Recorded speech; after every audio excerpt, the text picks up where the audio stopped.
Hi, I'm Kate. And I'm Bailey. And these are our book boyfriends.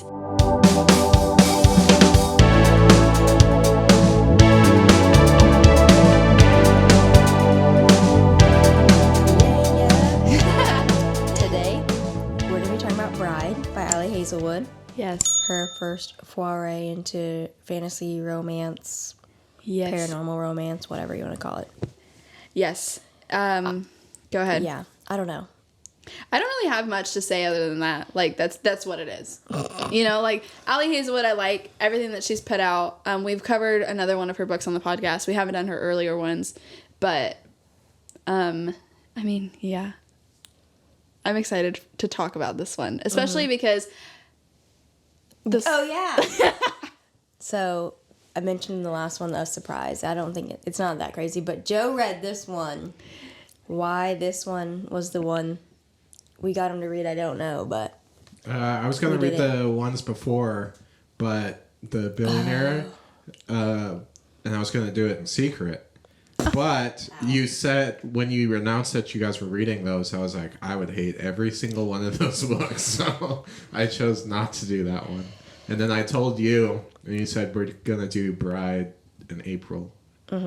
And you said it's fantasy-ish, and I'm going to very much say ish. Yeah, big emphasis on the ish. Paranormal romance. Paranormal romance is definitely like a good title for it. Because fantasy romance, it isn't correct. But that is what I was saying before. Fantasy. Yeah. I mean, I didn't know before. Did you not want a camera on you? Bailey's phone doesn't have storage. Aww. Unfortunately, so no camera for Joe. Dang. Which is okay. I look like trash. No, you don't. My goodness. He looks like trash. He does this all the time. They can hear him. I'll get a new phone that... because I have like fucking like I have no storage on my phone. Yeah. I always pay for minimum. The most. I never cared before now. Yeah, that's fair. And now I need to care. So I'm going to get a new one. Get a new phone with some storage. Because the last times I've tried to record and like 2 minutes in they said, done. Cut it out. You're done. You get like 20 minutes of me. Yeah. Because we spend like 15 minutes talking before we actually start. Not this time. Not maybe. This well, maybe I don't know. Actually. I don't know. I mean, we could. I don't really have anything to say. I actually have been kind of like in a reading slump. Yeah. But it's not necessarily a slump like I don't have the motivation to read, because I definitely do. I just don't have the energy right now to read, which is worse than being like in a motivation-led reading slump, if that makes sense. So I don't have anything. I haven't read anything fun. I've been doing a lot of rereads. You've been rereading Akatar with the graphic audios. Yeah, so I checked out the graphic audios because I listened to Fourth Wing graphic audio after you highly recommended it. And I was like, okay, whatever, I'll give it a shot. And I was like, oh, no, this has ruined audiobooks for me. Yeah. Because it is so good. They are so, so good. You really need to listen to something. They're so good. I have to listen to, well, not a graphic audio. That's what I'm saying. I listened to like a dramatized of American Gods. And it was, I bet that would be good. I mean, I don't know what it sounds like to your, like, for specifically what you guys are talking about, but it had different actors for everybody. Background music. It's crazy. Steps. And there's it's been a while. I don't remember. There's like audio between the scene changes where it's like, and it like tells you that there's like a scene change. Yeah. It truly is. Okay, it doesn't do that. It truly is. There's background music to almost like every scene. Like if it's daunting, if it's happy, if it's scary, like it's crazy. It is. It's literally like they made a movie, but no, it's screens. It's actually crazy. It is. They do all the sounds that you would kind of expect in a movie, I think. Yeah. But I think they've done some Brandon Sanderson ones, so you should listen to one. I think Warbreaker actually is a graphic audio. And you haven't read it. So I want to read that one too. I think Mistborn would be a really good series as a graphic audio. But yeah, I literally only had one complaint about the graphic audios for the Akatar books, because I want to finish that series over the summer. So I'm doing the rereads with the graphic audios. The only thing, and I did tell you this over our Marco Polo, is that there was one scene where the background was very, very loud and very, very chaotic to where I actually could not understand her dialogue. And I was like I guess it's monologue. Excuse me. I was listening to it in my car, not in my headphones. So I think maybe if I had it in my headphones, it would have been better. Yeah. In the car, it also is just like extremely loud anyway. But I mean, I'm in part 2 of the second one because they're in parts. It's so dumb, but I get it. It is because they're like 8 hours long. They're so much shorter as these because you don't have all of the extra filler, like he said or she turned or stuff like that. Like it's just motioned, and then there's different actors for the different characters, so you know who's talking. Like you don't need the narrator to say who's talking. But no, they're phenomenal. So my mom listened to Fourth Wing, the graphic audio, I think twice. Wow. I mean, you got to read Fourth Wing more than once. Yeah. But there's so much. So she is now listening to Iron Flame, and there's no graphic audio. Oh yeah. She's like, I don't know who the fuck's talking. She's like, I got Who so are used these to people? it. Who are these people? Yeah, and it's a completely different narrator, and she doesn't like the narrator of Iron Flame. Who is it? Rebecca Soler. It is Rebecca Soler. That's what I thought. Yeah, she's like, I like the other Violet better, and I'm sure it's just because that was like her first one, but it's just funny because I'm also listening to Iron Flame, and I didn't really. I probably just know who's talking because I've read it, but Yeah. it's just funny to me. Yeah. She's like, I don't like this one as much. No, they're good.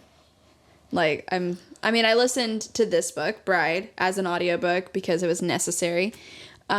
And it wasn't like ruined for me like the traditional audiobook style. But this girl was very animated in her speech. She was very good at it. So I think that definitely helped because I love Rebecca Soler. I've said this, I think, before on the podcast. I love her for YA fantasy. She's a great 16 to like 18-year-old voice. Anything above that, I just think is outside of her voice range, just honestly. Which is hilarious because she's probably a grown woman. She is. She's like in her 30s. Like, yeah. But so had I had to jump to like a Rebecca Soler, it would not have worked. But I think because this audiobook was done very well, it was different for me. So, but yeah, this audiobook is actually very good. I would recommend it for audiobook listeners, excuse me. Yeah. It was good. good. I read it physically, so I have no comments on that. But I guess we'll tell you what it's about, even though you should have hopefully read it. But I don't think my mom reads all of them. She just listens. So, this one is about... So, I think we've talked about Allie Hazelwood before in... Love Theoretically. Yeah. Talks about Twilight a lot. Mm-hmm. So, Allie Hazelwood's obsessed with Twilight. So, I don't... This was like her... That's what I think, yeah. Like, I'm going to write something Twilight-y. Yeah. But instead, it's a vampire girl and a werewolf guy. Yeah. So, I think she was Team Jacob. For sure. But this is this vampire bride. She's getting like sold off to the alpha werewolf in their like town to like make a pact between them, like in a men's situation. So the main character, Misery, her dad is like head of the vampires. Mm-hmm. So she's being pretty much like sold off to live with the werewolves to make a pact between them because they've been enemies like their whole... She's not being sold off. Not sold, like... There's this... Not sold, but like political pawn. Yeah. Yeah, so there's like this system they've set up because every society is separate in this region where the vampires have made a pact with humans that there's this thing called a collateral, which is a child that they give to the other people. So weird. That lives until they're 18. And so... Yeah. And that is supposed to, like, foster peace between them. Like, they give them a child of theirs. To ensure peace. To ensure peace, because if something were to happen, they'd kill the child. And it's not some random child. It's, like, the president's child or, you know, the head of the vampire clan's child. It's a very important child. It's not like, this homeless bitch, send them. Yeah. That's how they ensure their peace. So now they're doing that with the vampires and werewolves. It's like their collateral. Yeah. Because originally it was between vampires and humans, which Misery was the collateral when she was younger for the humans. And now she is becoming the collateral of sorts for the werewolf clan too. But instead of being like a collateral, it's a bride. She's a bride, which is crazy. And the first time she's meeting her husband is as she's walking down the aisle. But the werewolves send somebody to the vampires. Yeah. And they're not getting married, right? That's all Okay, I know. The very prelude is like, it happens immediately. Like, you're at the wedding. That's true. Yeah. So. It did just kind of like, boom, starts at the wedding, and then you go back. Yeah. Mm-hmm. And it's her, Misery, living with humans. So she lives with humans now. She, like, shaves her fangs, hides her ears, wears contacts in her eyes so that they don't know she's a vampire. Yeah. Because so in this world, humans know vampires exist. They know werewolves exist. They all, like, know of each other and, like, somewhat communicate, but they don't intermingle really at all. Yeah. So there's, like, werewolf territory, vampire territory, human territory. Mm-hmm. So she lives in the human territory and lives as a human, but she hides herself because they're not, like, they don't get along.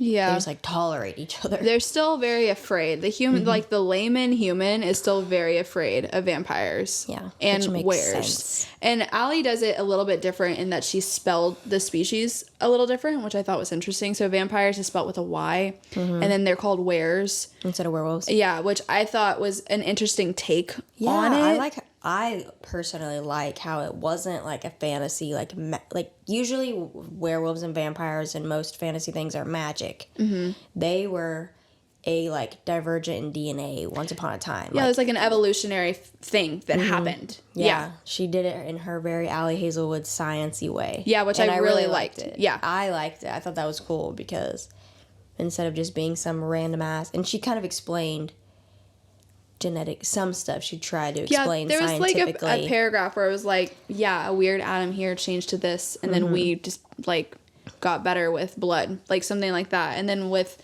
the weres, it was just like they were genetically stronger and had like more sensory receptors in some cases, but Yeah, like their smell is really good. Yeah. It's just a heightened sense of smell But opposed to like magic. it really was just like a tweak in like the human genome, which was really, I really liked how she did that. I was like, wow, thinking outside the box, Allie. Yeah, I think she did well with like adding her own little voice. Yep. What'd you think of that, Joe? At first I didn't like it because I went in like it's supposed to be fantasy. Yeah. Not And bad. so We also went in that way. and I am a scientist. So like when I read fantasy, for some reason I want it to not be grounded. That makes sense. I want it Okay. to be like magic and like things I can't explain. That makes sense. Because when you ground it in science, even though she like said it was a mutation, like automatically I go like think of like, well, that can't happen because of this. And, but Still eventually I fantasy. kind of was just like, it was okay. Like it didn't really bother me. But at first you were like, Yeah. it makes sense. Because, I mean, I feel like she somewhat genetically described the vampires, but not like the werewolf changing part. Yeah, that's It was impossible. like a secret. That's a To plot hole I change. just thought of in my brain. Yeah, there's She no didn't way you try could to even explain that part. Yeah, because it was a secret. There's a lot of secrets. Yeah. They were kind of fucking rude sometimes. Yeah. But, anywho, she goes to live with the werewolves, whatever. Yeah. They have the wedding. Everyone lives through said wedding somehow. There's a lot of tension. God bless. A lot. Yeah. Because apparently this has been done before. Yes. And Multiple times. and 6 it's worked. to be specific. And then the very last time was a bloodbath where they just started murdering each other at the wedding. Yeah. Yeah. It's a very known, like, historical event for these two. I'm sure humans, too, but, like, the species, because they had peace between them until that moment, and now they, like, hate each other, and this is them trying to do the peace thing again. A long time, right? I can't remember, but I can't remember either. It was generations. 200 years ago. Yeah. That's also something that's, I guess I can complain about. The world building doesn't really make sense. So, like, the vampires are really slow aging, I guess, not immortal, which makes sense, I guess, Yeah. with the science thing. So, it sounds like her dad was around for that, which would be centuries ago. But that's not really explained. And then are the weres the same way, or do they all die normally? I don't know. That would... That would change a lot of things. That would change Allie a Joe lot. has questions. Yeah. Gotta get some answers out there. Yes. So, yeah. as we said, it starts at the wedding, and then it jumps back 6 weeks where we're introduced to, like, Misery, who goes, I think, by a different name in the human world, because obviously Misery ain't gonna cut it out there. Does she? I don't know. Yeah. I thought it was Misery, but I might be wrong. I mean, I think it is a different name because Misery would be known as the collateral. Yeah, and I can't... she had, like, an annoying coworker, Pierce or something like that, who kept saying her name, and it was something like Missy or something like that. It was, Probably like, Missy. Just a small change. But it goes to where her father's second, like, calls her back to what they call the nest, which is basically just, like, a giant building infrastructure where they all collectively get everything that they need, basically. It's like their home base. Fucking condo or something. Like, I don't even know how to explain what the nest. Like. Yeah. Does it seem like those apartment buildings to me with, like, all the shops at the bottom? Yeah. You know what I'm saying? I don't know if you guys will get the reference, but maybe, like, some older people, but I picture these movies called Blade that were, like, the early 2000s. Yeah, that's a DC... Is that a DC? No, it's Marvel. Is it Marvel? It was, like, early Marvel movies. And it had Wesley Snipes as the lead. But in that movie, it's been so long, but there's, like, this high-rise that all these vampires are in. Oh. And he goes through and murders a bunch of them. Or all of them. But that's what I picture is, like, this building just full of vampires no, that doing probably stuff. Is exactly what it is. I wonder, what is a bat's home called? Is it a nest? I don't know. I think it's just... a cave. Like a bat cave? I don't know. But... yeah. And these the ones... bat cave. Yeah. I'm just kidding. I'm just kidding. I guess that makes sense, Bailey. I was just wondering. I don't know. But I think they just sleep upside down. No, I'm very stereotypical on my vampire references. I apologize. The Vampire Society in this book is like, you know, it's like, it's not individualized. Like, they're all, like, everything's supposed to be as a group. Good for the many. Yeah, good for the many, not for the one, or something like that. Because there's not a lot of them anymore. Yeah. Which I don't know if that's always been the case, but to me it sounded like they're dwindling, and they just don't have a lot of numbers, and I can't tell if it's, like, hard to have a kid for them or what, but yeah, I mean, they're not popping them out. Yeah, they stopped the act of marriage because they wanted to find people who were, like, sexually compatible in order to have offspring. They're like, no, monogamy actually isn't cutting it anymore because we need babies. Yeah. So everybody... Yeah, they don't have weddings. Do everything. They don't marry. They just fuck around and have babies. Yeah, well, hopefully. Hopefully. One can hope you have babies. So, actually, Misery is a twin. And so she was special because she belongs to a very powerful family, and she's a twin. What's her brother's name? Owen And Misery. And they actually, during their birth, their mother passed away as well. Which I think definitely sowed a lot of discontent with their father because he's a asshole throughout the entire... Have we met a good dad in any of these? Honest to God. Sumner's dad. You're right. That's the only one. He's the only one. I mean, if the dad is definitely what the society is set up to be. Yeah, yes. I mean, like, he's good at his job, I guess. Cutthroat. Yeah. Definitely. Good to the many. Good to the Like, many. even if it involves his children. Almost especially if it involves his children. If you're my child, you're going to be fucking volunteer for this awful thing. Yeah. Because I'm head of the clan. Yeah. So she, as we said, she was the collateral baby. So she is there living in the human world for 10 years. So when she comes back to the vampire world, they're rude as shit to her. They, like, call her awful names. Like, she chose to be collateral or something. Like, that's something that she could have any impact over. But she knows almost nothing of her own culture. Yeah. She's like, I didn't grow up knowing these things.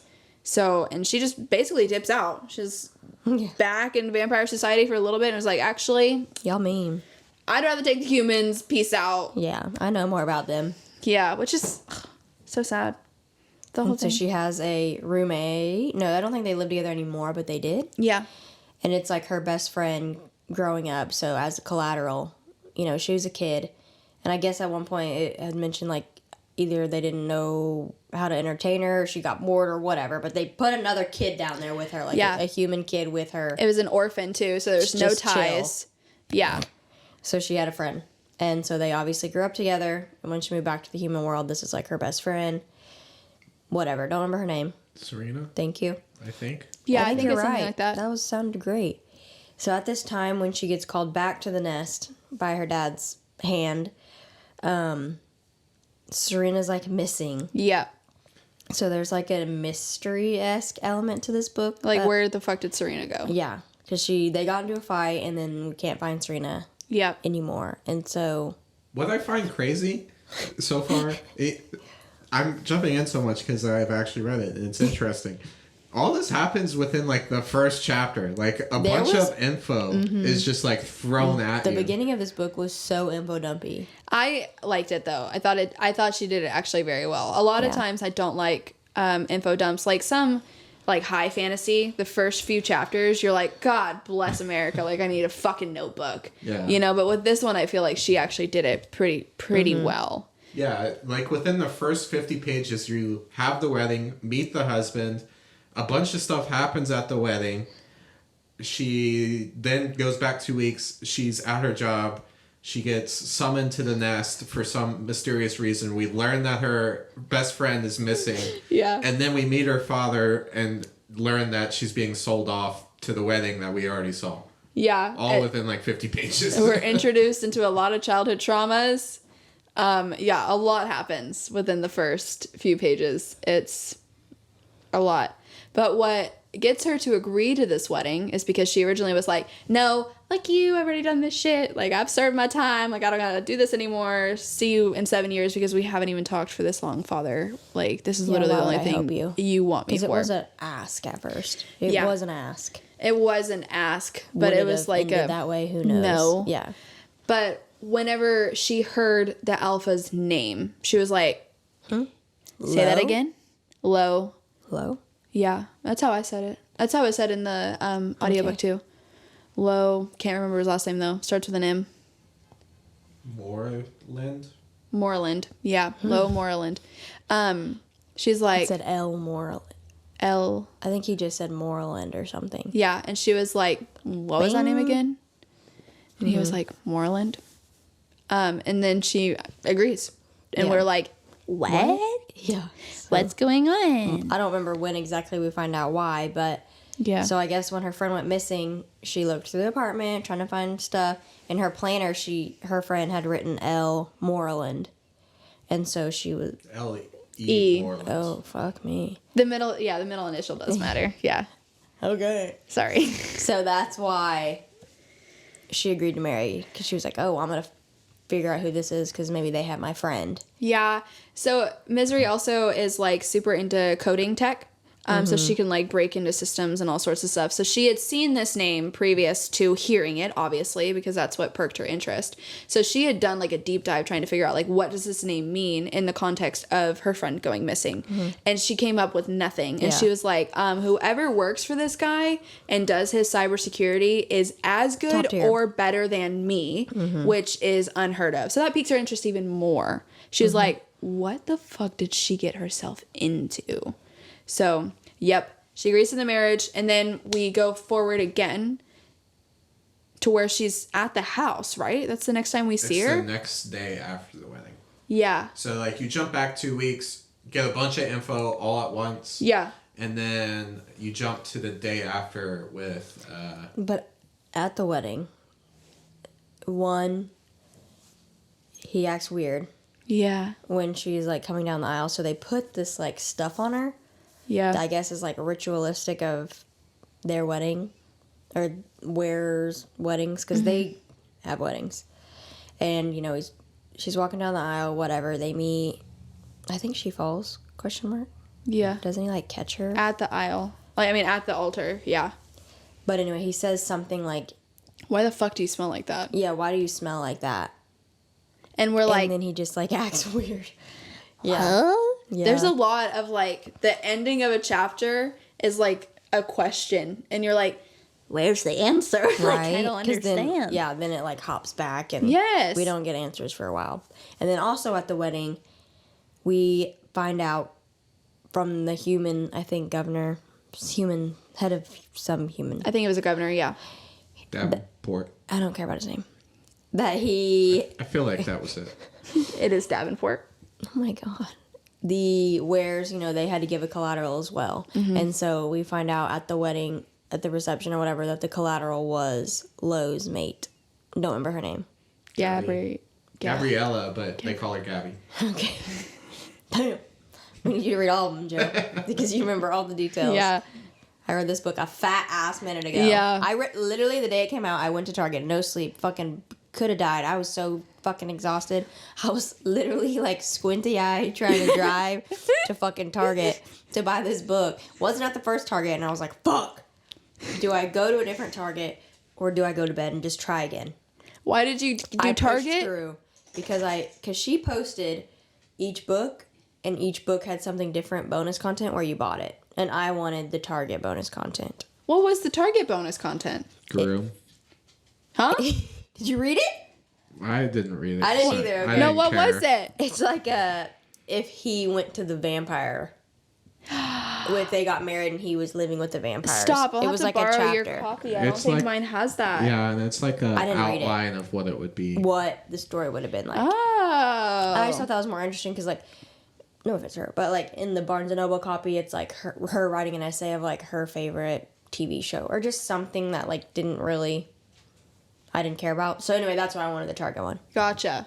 Because she posted like each place had a different extra, and I want a Target. So I was just gonna be like, fuck, okay, I'm gonna go to Barnes & Noble and just get the book because I'll know they have it. But then I saw the Super Target, forgot about it, and so I was like, oh, okay, I'll try here before. And then if it's not here, I'm gonna go to bed because I'm fucking tired. Mm-hmm. And it took me a while, but I found it. It was like sideways. It wasn't like face out.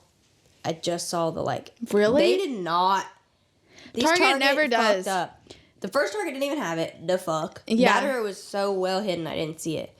And then the second Target, I had to search my little ass off to find it. And I'm like, this is its release day, bro. It should be front and center. No, Walmart's notorious because obviously the books get shipped to the bookstores way before. Yeah. Walmart is notorious for putting books out before their publication dates. Like, notorious for it. So that's weird that Target just didn't even have it. Like the opposite of what Walmart does. And they have like a shelf that says like new releases. Like they have a... Yeah. No, whoever's like in charge of that probably just don't know. Fail. They need to hire me. Yeah. Because I'd be on it. Because even working at Barnes & Noble... No, really. Even working at Barnes & Noble, we would get shipments and shipments of boxes, and I'd be like, ee-hee-hee-hee, and they're like, no. Don't open it. Like, I couldn't even open the fucking thing. Yeah, seriously. I'm like, the night before, do they put it out? Yeah, they come in an hour early on, like, big release days, and they'll do, like, a big release table and stuff, depending on, like, the author and who it is. Mm-hmm. I mean, Barnes & Noble workers typically get there 30 minutes before doors open. Mm-hmm. I think on release days, it's an hour and a half before, and they, like, rearrange all the tables. Like, on Tuesdays? Or just big release days. So I'm sure, like, Sarah J. Maas. Oh, fuck. They're doing it the night before. Yeah. Because they do midnight releases usually. Like, it's crazy. Yeah. And then I can't remember what big release day I was there for. I can't remember it now. But it was, like, a whole thing. They were, like, at closing, shut the doors, and then everyone's staying an hour extra to, like, move stuff around and get stuff ready. And then they have to come in an hour extra in the morning to, like, actually put the books out. So, yeah. Target. Imagine back in the day when, like, Harry Potter books came out. Like, you see the videos of those things. Like, I went to a release day for a Harry Potter one time. Yeah. But the only thing that was still left was the audiobooks, which is good. Oh. But we, I don't know if this is accurate, but in my brain, we arranged our family vacation around this around this drop date, because we would always listen to Harry Potter audiobooks on vacation, because we did road trips to, like, different places. In my brain, I think it was the 5th Harry Potter, the last thing we did in Tulsa before leaving for vacation was grabbing the audiobook, and in my brain we planned our entire vacation around this audiobook. I have no idea if that's accurate, but that's what my brain is going to say. We have derailed. That's, we have. I bought this on release day, so I read it a long time ago. That is all I was going to say, really. Yeah. When did it come out? February. Whoa. Yeah. Well, yeah, we were supposed to film February this. 6th. I feel like we were supposed to film this a long time ago, and I bailed one time, or I said like it wasn't possible, and then you were sick, so Yeah, we were supposed to film last week, but I was ill. Yeah, 102 fever. you were unwell. Yeah, Ill. and I Fucking work. I you know pushed what it I'm off saying? for a long time. The book. Yeah, I just pushed it off. That's okay. We're here now. Yeah. Yeah. We are now At his in house. werewolf territory, baby. Yeah. Nothing really happens, I feel like, at first. She I- sleeps in the closet. Actually, like, so I listened to it. Mm-hmm. I started. I'm gonna put myself on blast right now. I literally started it yesterday, like the audiobook. I read a little bit of it, I think 2 days before that. But I just said, you know what, screw it. It's not happening. I'm not doing physical read. I can't. So I actually was able to get into my friend's Audible account and listen to it. So I started it last night. And then I had it in my ears from the moment I woke up today. I bet. Like, just had that going. And I actually just continued listening and kind of waiting. And then finally, I think it was like chapter 14. I was like, finally. Like, I actually, it's not that I didn't care, and it's not that it was boring, but nothing was happening. Yeah, there's definitely a slow point for me as well. Yeah. It was, when she kind of went to the werewolf territory. And I mean, it's only over this whole book is like over a 2-week period or something. Like, there's not a lot of time. Mm-hmm. So it's probably like the first 5 days of her getting like accustomed to like what this looks like. And then them also being like, there's a vampire in our territory. Because the werewolves weren't very welcoming. Yeah. And At there's all. like an attempt on her life, kind of. The Max, was that his name? The little 15-year-old? Yes. I think it was Yeah, Max. It was Max, yeah. I think it was Max. Max, like, cornered her in a hallway and was like, your people killed my people, I'm gonna kill you. And That then, was the first night. Yeah. yeah, it was the first night, you're right. And they get caught, and he, like, instantly goes to, like, puppy dog. And he's like, her fangs, they were so scary. Like, trying to convince everyone. That she attacked him. And at first, we thought that they were actually believing this punk-ass kid. And I was like, y'all are stupid. And also, this is a thing with Allie. I feel like all of her books have the miscommunication trope, where it's just like, if you would just say, actually, that's not what happened. If you want to talk privately, like, I'd love to hash it out with you. Then it would, none of this shit would happen. I feel like this one was very reminiscent of Love on the Brain in the fact that the girl was an idiot and thought the guy hated her, and it was actually the exact opposite the whole fucking time. Literally the whole time. Like, you dumb ass. Which, in her defense, Yes. she thought he had a mate. Yeah. And they are a separate species, whatever. Yes.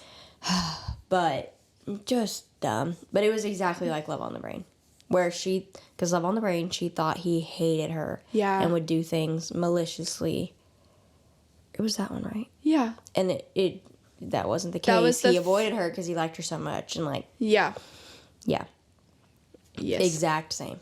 I see that. I think. Which Love on the Brain's my least favorite of her science romance ones. Oh no. I'm scared to hear your review on this one at the end of this episode. Don't look at me. Okay. You're gonna give it away. So anyways, for me, the first 14 chapters were just like, I mean, they were build up. We got a little bit of conflict. We got a little bit of like, Myth story. yeah, what life looks like for her. You know, she tries to break in to his office to get information. He can smell her. He's like, why are you in my room? Oh, And yeah, she's she creeps like, in his room. what are you talking about? And he's like, literally, your scent is everywhere. And she's like, I've been taking really long baths. Like, I'm trying. And I'm like, She was like obsessed with baths because she thought she smelled bad, and so she would just bathe all the time to Yeah. smell better for him, yeah. or just not smell bad. Yeah, because she felt like he was repulsed by her. But I think it is also the first night that we meet the little one. Anna. That's Anna. the first day. She's not even awake. Yeah, it's the first day because she sleeps during the day. And Anna, this little 7-year-old, comes in and she's like, why are you in my room? This used to be my room because it's connected to his room. And she's like, fuck, is this his kid? Does he have a mate and a kid? Are you kidding? Like, I am not that big of a homewrecker. What the heck? But it's just his little sister. But she's Cute. Oh my gosh. I love her. This little were baby. She's so cute. She was precious. But really for me, that's like... She's brave. Oh, yeah. She's just pestering this vampire at all times. Yeah. Pestering the shit out of her. Misery is hilarious with her. Like, just... She's like, absolutely not. A parasite, cusses to her, and like, Yeah. you're annoying. Yeah, Joe. and she was like, I can't tell if she's between 3 or 13. And it was just like, what do you mean? That was funny. I was like, what the... Vastly I thought different. Misery was hilarious. Like, just the way she, like, interacted with people. I thought she was funny. At first, I didn't think I would like her. But it was around, like, that chapter 14 mark. I can't remember exactly what it was, but I wrote a note. Obviously, it's in my car because I come totally unprepared to these things. But I'm pretty sure it says, oh, wait, I think I actually like her now. And I can't remember exactly what it was. Yeah. But, like, her offhanded, like, assholiness, like, I actually wasn't a fan of. Where she was like, oh, you know, just in the hallway trying to get myself killed. Just a normal fucking night. I'm like, shut up. Like, you're annoying. But then I think once it started getting a little bit more... between her and Lo, like where they were like going back and forth at it, I was like, oh wait, no, actually, okay, she's kind of funny. But at first I was like, shut up. Yeah, I could see that. At the end of it, I did end up enjoying her. I liked her from the beginning. I love her sarcastic remarks because I feel like that's how I am. Yeah. Like, I always say like stuff like that. I feel like you're not as bad as that. You're not gonna cuss at a child. No, I disagree. Not at a child, but like in conversation with a child. Yeah, I have a hard time just filtering out cuss words. I guess. I'm like you. We just cuss all the time. Yeah. Yeah, we're all bad about it. Shockingly, haven't said a cuss word like in a patient room yet. Whoa. Miracle of miracles. Honestly. Really? Somehow I can get my shit together. And not say it in front of a child. Wow, good on you. I can't. I'm really gotta watch myself in those rooms. I'm constantly apologizing in front of children. I'm not, you know, doing any. I don't know. I'm going in there. I mean, that's fair. Talking to them or the mom about their sick child, so there's nothing. Yeah. That will spur a curse word, I guess. Honestly, the conversation does not call for it. I could see myself accidentally doing it, but luckily I have managed. Wow. And it was a fear of mine when I got this job. You're like, I have no filter. What am I going to do? My mouth gets, I mean. Let's just pray the day it slips out. It's a chill, Mom. Honestly. No. When they're cussing at me. Actually, that's a lie. I have cussed in a patient room, but it's because they were like 17 and they cussed at me first. And I was like, let's go. But it was just us. So it was fine. You said, all right, you want to act big? I'm going to act big too. Let's go. I'm like, we can do that? Perfect. Thank God. But, anywho. The child. Yep. Is cute. She is cute. And she's not necessarily, like, the carrier of this book. Like. Yeah, I agree. Yeah, she is a good supportive role. Mm-hmm. But if she wasn't present, the plot would be a lot different. So it would be very hard to kind of compare if she wasn't there. But I think that the book still would have had pretty good substance without her there. So she was just a good supportive character throughout I think it just showed that Lowen was like a caring person. Yeah. Without it being like so overt and that being his only quality. Because, you know, he's the alpha. He's kind of like quiet and broody and I don't want to say a dick, but kind of. Like that's the way he's portrayed at first. He just seems reserved. Yeah. He feels like he has to be reserved. Mm-hmm. Because he's like head of all this and he has all this responsibility. But we see his interaction. Huh? He didn't want it either. Yeah. He was called to it. Mm-hmm. Yeah. I feel like that's like those middle choppers. We learned an awful lot about the Were Society because we don't know anything at this point. At first, yeah. So like, we know that there's a hierarchy structure, and then we get there and we meet his like seconds or his pact, and you get like snippets of like the society that they have, and then like you get the Anna. Part where it's like, okay, you can see that he's not like a rough guy all the time. Yeah. And you see like this like soft guy. Mm-hmm. But you also see him like with his seconds. She mentions a lot of times where you see a change between like low and then alpha, where he's like, okay, now he's an authoritative figure. So I feel like you learn actually a lot throughout the first 14 chapters. Yeah, it was a lot of building, and there wasn't like a lot of connection between the two characters. There was just like, it felt like from her, she's just so used to kind of being lonely and being the outsider that it's just like her adapting to how to be an outsider in this specific context. And so we're through her eyes looking at the Were Society and just trying to like, pull at whatever information that we have. But I feel like that it quickly changes though, because like, so this Anna character gets introduced, she's like annoyed by it, and then she wakes up the next day or night. It's kind of like evening, yeah. Yeah, and then she gets attacked by Max. Mm-hmm. She gets taken. Taken? Right? Oh, he's talking about the hallway. Are you talking about the hallway incident? Yeah. Oh, yeah. I thought you meant the child gets attacked. No, the child. I see. Misery gets attacked. And then she kind of says she gets introduced to the fact that there's these factions because she tells Lo, like, he attacked me. And you kind of get the sense of, okay, now there's like this other faction that exists within this world. Yeah. And then almost immediately after is when the birthday party happens, right? Yeah, sure. I think it's like a week later, but in the storyline, I think it's like immediate. And like she like saves the child from being taken by this Max character. Yeah. So it's a barbecue and she's watching from her window.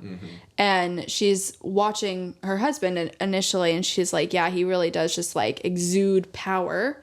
And he's like attracting all of these people and they obviously respect him. But then there's like this one lone guy and it's Max and she's like, nah, fucker. And then she notices Max talking to Anna. And she's like, oh, hell no, I don't trust you. Yeah. She's like, what is this? Suspicious. What is this? And she's like, oh, it's fine. Like, Lo's watching. And she's like, Lo isn't watching. And then she looks back and Max walking with Anna into the fucking forest. Yeah. And she's like, I gotta tell somebody. Opens the door. Her guard is not there. Probably had a piss, But, so she runs outside in the sun. She's like running to try to catch. And Probably Probably barefoot. And she's like, Anna, like trying to get Anna. And she's like, where are you taking her? Where are you taking her? And Max is just like, like, gotta go. And I don't exactly remember how it happens, but then all of a sudden, like, all these wares are coming out of the woodwork. And she's like, the fuck is going on? And it was actually a setup. Yeah, they knew Max was going to take her. They knew. Yeah. And she kind of ruined it. So they wanted to see where Max was going to go. Yeah. And they're like, do you make a habit of fucking things up? And I'm like, she was trying to save the kid, bro. How was she supposed to know? Like, stop being mean to her. They were just so mean to her. Because there's like the separate, I don't know what I want to call them, but they don't faction, maybe? Like the people who don't like him? It was the previous Alpha's The loyalists or something. or her wife. Yeah. His wife or mate and the loyalists is what they were called. Yeah. So he defeated the previous Alpha. Murdered? Question mark? We never get description of what the trial is of becoming a Alpha, but basically it's... You challenge what I get is like a fight to the death. Yeah, that's how I gathered it too. He challenged him and he beat him, so that's how he is the Alpha now. Yeah, but one of the tech guy that he has is Alex. Alex, she asked Alex at one point, she was like, oh, so he killed him. And he's like, no. Yeah, he said no. He challenged him and he died as a consequence of it, but he didn't murder him. So there is this distinct value difference between murdering and challenging and winning, which is also interesting because we see it like... Yeah. So we don't know what the fuck happened, but... Yeah, we don't. So these loyalists are still kind of like... I don't want to say on Roscoe's side because he's not there, but doesn't like Lo, we'll say. Yeah, and especially because he is now married to a vampire. Yeah, that probably didn't do good things for their viewpoint of him. I feel like, but after she saves Anna, you kind of get a little background of the Were Society, and then most of everybody kind of starts opening up to her being there. Yeah. Just trying to get used to it. I didn't quite get, like, because they knew from the get-go that Max probably did attack her. And they were all pretending because they needed Max. Because he can, like, smell lies. Yeah, he can smell lies. And so they were all pretending that they actually believed Max because they had this plot, like, already set in place or whatever. So this entire time, they're, believing her, but they can't show that. So, yeah, there is just... Sorry, I hit the mic, sorry. There is this finally... I also think that Lo probably went to everyone and was like, be nice to my fucking wife. Because... Probably. I just don't think that once... Especially, like, not his maid, but that woman that lives in the house. Juno. Yes. Because, she just gives me I hate that bitch vibes at first. Yeah. They all knew Misery was the mate, though. Because he told her. Yeah. Oh. I think they can... No, what's the guy... The other guy, the older guy, starts with an N. Mitch? Mike? Mick? Mick? Yeah, Mick. He definitely knew because... Wasn't he the one at the wedding talking to him about it? Yeah. Yeah, I mean, it's blatantly obvious. I think it is that she is his mate. And you're like, what the fuck? How? Because, I wrote in here, page 46. Misery is his mate. Well, then we had to have known by then. I'm sure that was the dock this scene. Was like the wedding. But, what? Dock? They were still on the boat. Weren't they on a boat? Did they get married on a boat? No. Am I making this shit up? I know. I'm like, what are you talking about? I'm pretty sure it was like a venue. A venue. It was just a random human venue. It was held in human territory as neutral like territory. So I made up the boat? Yeah. I don't think there's ever mention of a boat. Not a single boat. There's a plane. Because I imagine her going like below deck, and below deck is like where they were having the convo. No, there were stairs. She was on a balcony, and she was walking down the stairs to them, and she overheard this conversation. But he knew she was there also. He could smell her. Because he could smell her. So it was like very obvious what was happening. Yeah, but he not wouldn't, to her stupid ass. But he wouldn't verbally say it, which was annoying. And there was this moment. I don't think it was annoying. What do you mean? Okay, I mean, I guess it would have changed the entire plot of the book. I mean, that's with all these things. There was this moment when they went to go visit Emery, the wife of the deceased old alpha. Mm-hmm. And there's like a one-bed scenario. We love them. And she's pestering him about his mate because she's under the impression that the mate is the collateral. Yeah. Because that's what she was told at the wedding by the governor dickhead. Okay? So she's like totally oblivious, which, for the plot, like whatever. And he was like, you don't think... she was saying that it was like childish. Like, wouldn't you just... Like, why don't you just tell her you're being childish? Like, are you being stubborn? And he was like... Oh, yeah, because he said... That wasn't at Emery's. That was on the roof. Fucking roof. They weren't in bed? No, that was before. They were in bed. Lying on the roof. Because she climbed out, and he was chilling on the roof. I'm shocked that you guys get through books. So... This was like a little bit after she saved Anna. Anna keeps visiting her. You have to read them all now. And Anna comes through her window several times because she climbs to the roof. And so one night, Misery climbs the roof and sees Lo there. And they have this conversation. Is that not at Emery's? No, this is at the werewolf territory. Well, where he's like, I will take any bit that she gives me type thing, where he's like, that's on the roof where they're talking about dialogue. mates. Yeah. And that was so long. That conversation between them was so long. I was so irritated. Why? Because it was so long. It was so good, though. I mean, I guess there was good information, but it was just like the longest scene ever, I feel like, in a book. Well, because I think like when you're like, it is like that stupid text message thing, like, oh, I like this other boy. Yeah. It was giving those vibes. It was definitely giving those vibes.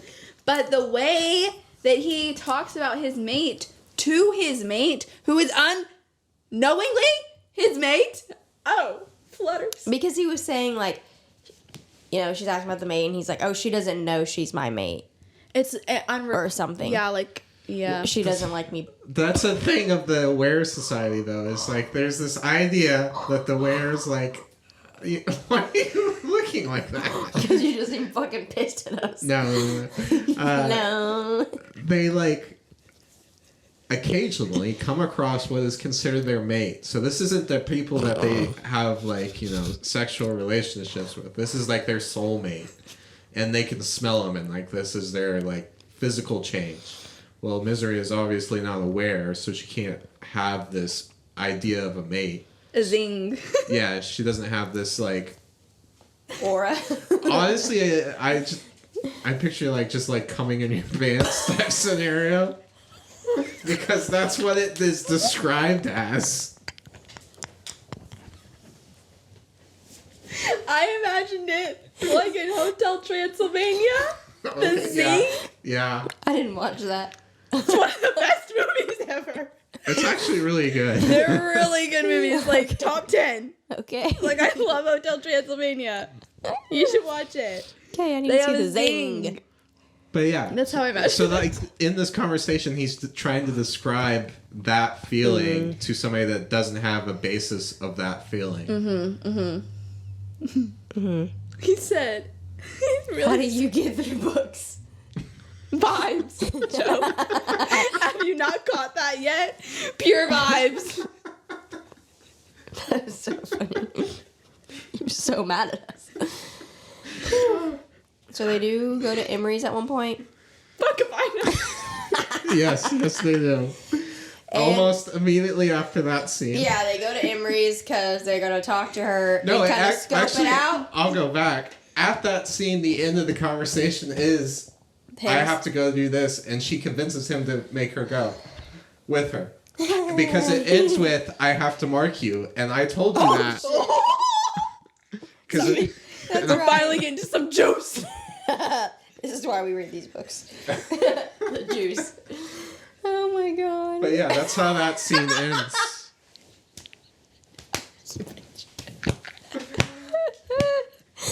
Yeah, and Joe goes, what the hell does that mean? Is he gonna piss all over her? That's what he said to me. I said, no. I'm sweating. Maybe I shouldn't read these.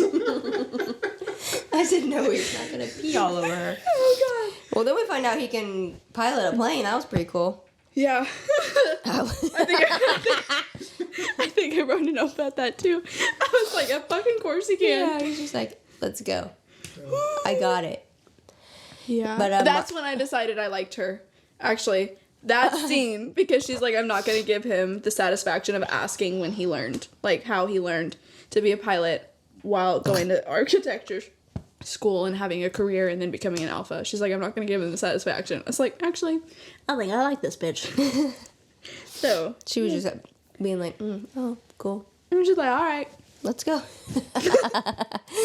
So they get there, and before they get out of the plane, he has to mark her, which pretty much is just slobbering all over her whole body. Really intense foreplay is what it is. Did they kiss? No. They didn't kiss. No. They just... You just like, She just was A lot there, of rubbing, actually. and I disagree. She was really I know into she it. was into it, but I don't think she was, like, doing anything, was she? no, he was She playing moves around like a some rag doll. items to locations. Oh. She did. Rubbed her booty up on him in a suggestive manner. Oh, okay. But yeah, he Yeah. just kind of... It was nibbling Licked her all and over. yeah, caresses and stuff like that. And I'm listening to this at work because I'm just trying to get it done. I like found projects. I came in, like, did everything I needed to do.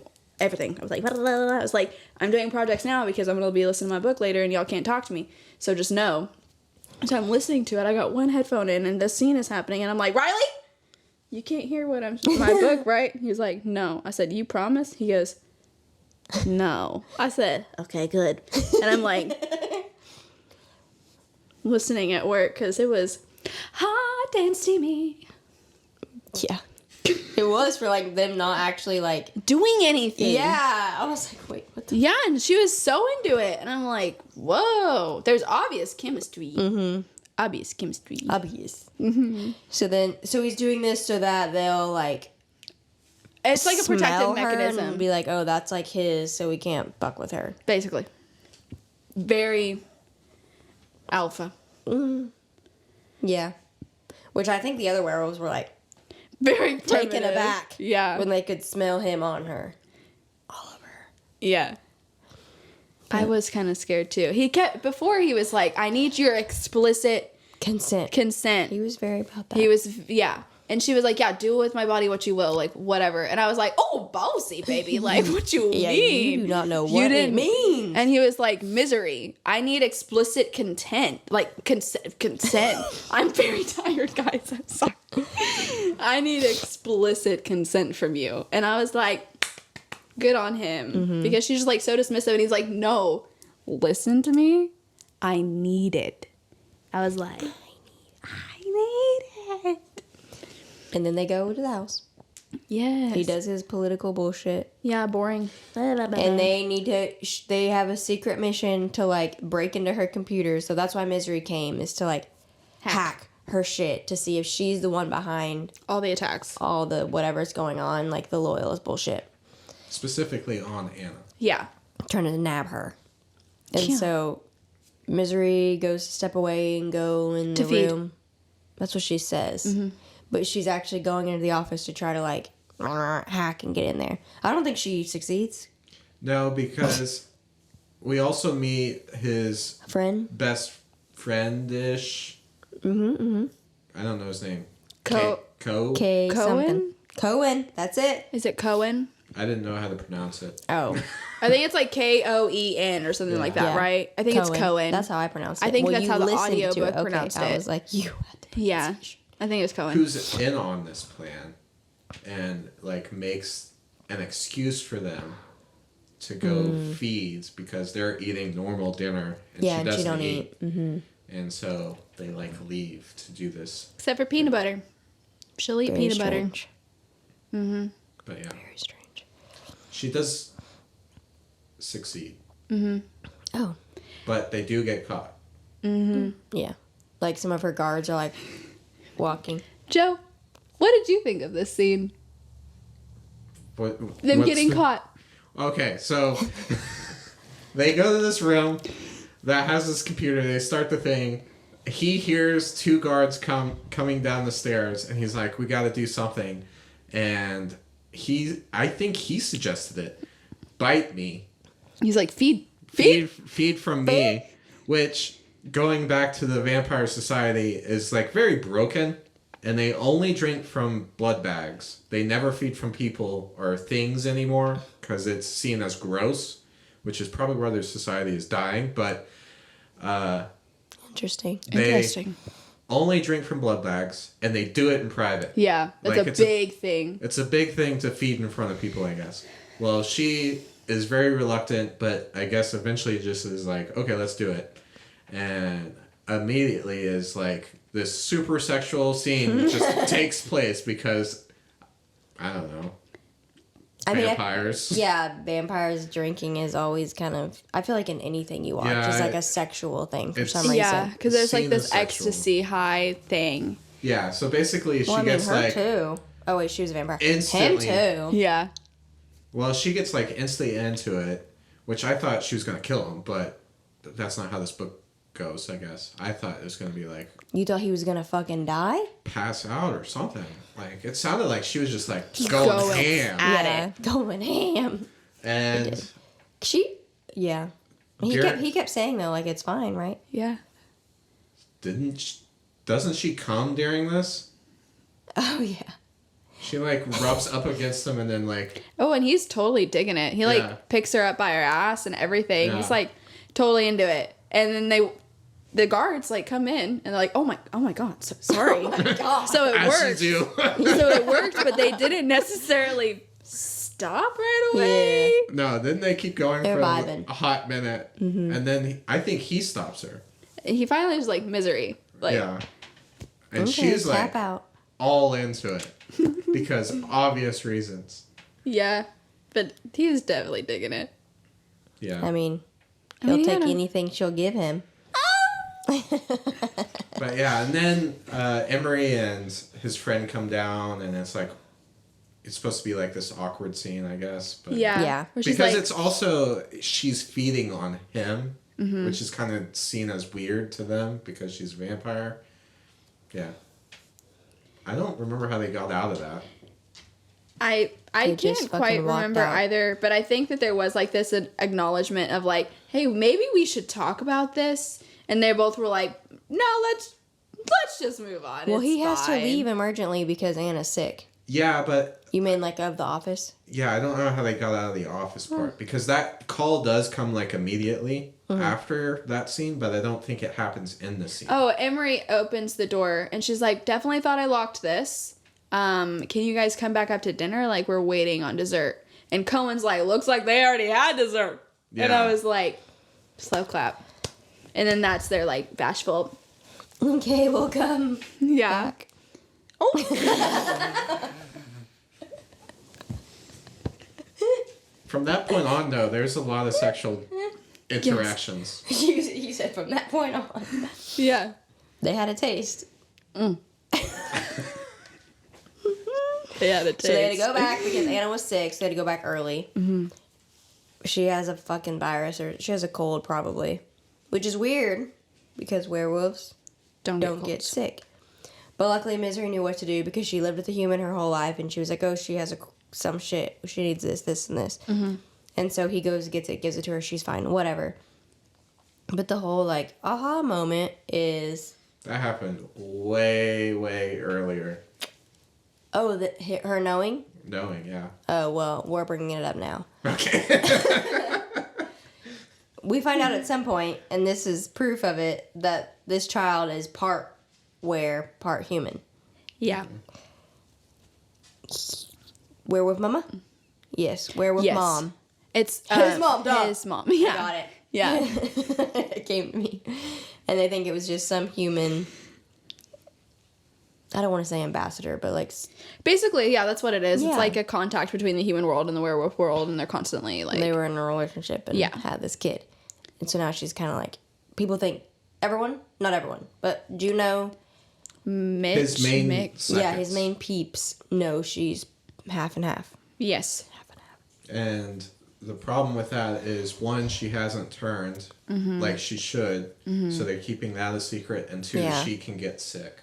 And so she gets sick, and they immediately go back and have no idea what to do. Yeah, because they don't deal with that. And so Misery helps her. Mm-hmm. Yeah, and that is another thing that adds like a lot of trust to them. Is because like this is like the second time this girl has saved this child. She thinks she saved her the first time. The intention was to save her. You know, it wasn't. She was never actually in danger. But Misery didn't know that. So this is the second time she's like put herself out there, been like, actually, no, like I can't help. Which I think speaks also volume. Well, so like we know because we've all read it, and if you haven't, why are you here? But Lo has always admired Misery for some reason. You know, he's instantly attracted to her. He's like, how are you my mate? You know, but this connection that she has with Anna is also just like making him feel worse for not feeling like he can be with her. Because he's under the impression that he's never going to tell her, right? Yeah, because they're mates. He says earlier that he felt like his mate is the kind of person who would stick around out of obligation rather than out of want. And he doesn't want that life for her. Which, honestly, the line where he says, like, I don't want to take away her freedom when so many other people have, that honestly should have, like, been like, ding, ding, ding, ding, ding, to her. Yeah. She's not smart. She's extremely smart and also very dumb. That's a lot of female main characters. Yeah. And I'm like, read. Anyways, but yes. Yeah, read. I'm so sorry, Joe. I feel like... I thought that was Daisy. No, I knock into this mic literally every time we record, and I just feel so bad for it. What happens next, Joe? I honestly... Yeah, just... A lot of things kind of happen all at once. So we also get a little bit of the friend situation where Lo is now trying to help her because she learns that Anna's real name is Leanna. L. Yeah. Leanna, and then the middle name is not right. So Lo's like, why are you trying to find her? And this is how they also figure out that she's like a hybrid. Or Misery finds out she's a hybrid. And then I think Anna's like, okay. Yeah. Some stuff happens. Not really consequential stuff. They're trying to find her friends. She was poisoned at one point. Yeah, that's when it starts... Things start happening? Things start picking up. But I can't remember the middle part. There's like a little part where not a lot is going on. I think they have oral sex. Yeah, so they, start doing things. There was a bath scene, I remember. Oh, yeah. Yeah. Anyway. Which I found weird. I don't know. I don't read these books. I feel like it was just like a lot at once. It's typically how it goes. It's like... This book was tame, I feel like, compared to other things. I think the bath scene is after she's poisoned, though. Mm-mm. I think so. I don't know. There's 2 bath scenes. Huh. Wait. There's one bath scene where she's naked. Yeah, this is that one. He does touch her on that one, but it's just like small caresses. It's tame caresses. Yeah. And then there's like a bath scene. I think that's after she's poisoned. You're right, because after she wakes up. Yeah. He takes her up. Yeah. So she's poisoned by the peanut butter, so everyone thinks it's another attempt on Anna, because who would know that Misery has a soft spot for peanut butter, Mm-hmm. Which is apparently the only food she eats. Yeah. It's like a guilty pleasure of sorts.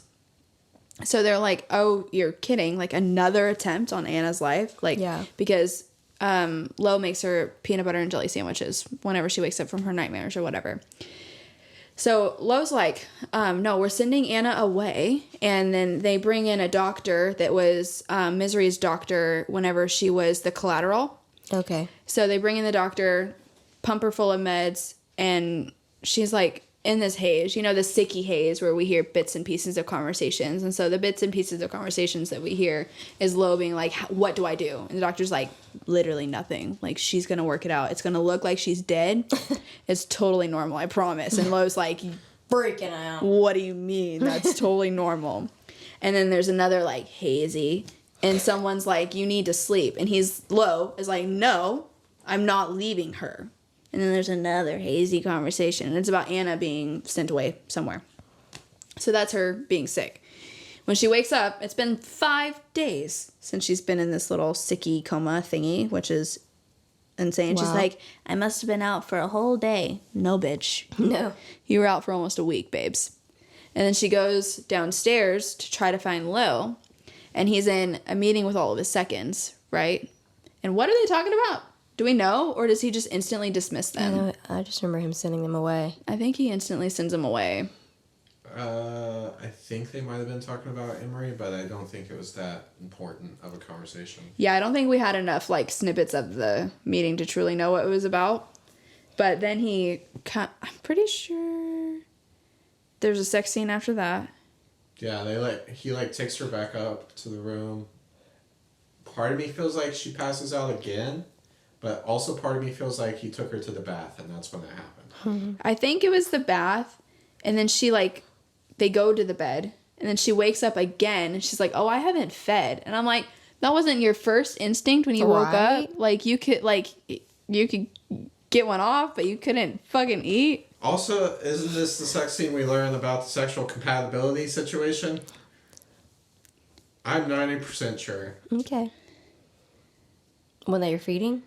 Or like the feed, because she feeds off of him again, right? No, I think that's later, because she wakes. No. So the bath. I remember the bath scene happens. Okay. He said no. I remember because there was this very specific line that I thought was hilarious, and he ends up going down on her. Oh. And they're like doing stuff, and then he immediately gets a phone call, like before like anything progresses any farther. Yeah. But I can't remember the phone call. Maybe about Anna, I don't know. I mean, I think he just literally was like, I gotta go handle this. And he goes and handles it. Well, like, things were getting hot and heavy. I think she finished, and I think they were trying to move forward a little bit. She wanted to. Yeah, and then the call happens. So I feel like it takes a while for him to ever, Yeah. because he has. So we'll talk about it now. I guess this is a thing. What do you mean? We don't have to talk about it yet. Okay. I feel like that's better later. Okay. I mean, Do you not remember it? I remember it. The very last of the book is about it, so... No, we don't have to talk about it now. It's fine. Didn't you say there's more plot? Let's get to the plot. But you said something interesting that we will be coming back to. Okay. I really don't remember what the phone call, and there's like some stuff that happens in between there that doesn't really matter, right? Well, she falls back asleep. She's on. I don't think we find out what the phone call is. I don't remember. But she falls back asleep, and then when she wakes up again, I think that's when she finally goes to feed, right? Yeah, she feeds eventually. But is it a bug bag or is it him? The first time she feeds. I really don't remember. I mean, because I know she feeds off him again, Yeah. and it's hot That's like and a steamy. thing. It's like a thing at some point. Yeah, I think this is the point. This is the point. No, that's later. Okay. Whatever. Yeah, I feel like anything in between that and when she finally goes to meet her brother, maybe that's what happens. I think that's the phone call.